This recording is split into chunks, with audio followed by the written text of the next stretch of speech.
Hakikatnya manusia ni hidup atas dunia ni Allah bagi semua yang baik-baik dah.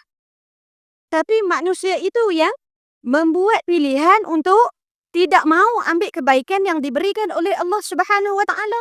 Habis tu ustazah, ada orang yang lahir sebagai non-Muslim. Memang dia lahir sebagai non-Muslim, datang sebagai ujian. Tapi selepas itu bila dia hidup, diberikan akal fikiran, ditunjukkan tanda-tanda ayat-ayat bahawa Allah Subhanahu Wa Taala itu ada.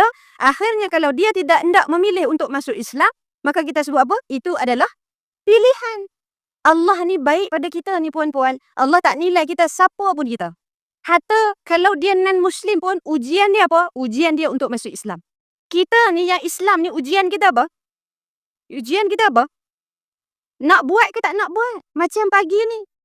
Pagi ni boleh je sebenarnya kita duduk kat rumah, betul tak? Duduk baik duduk rumah tengok Hindustan. Contoh.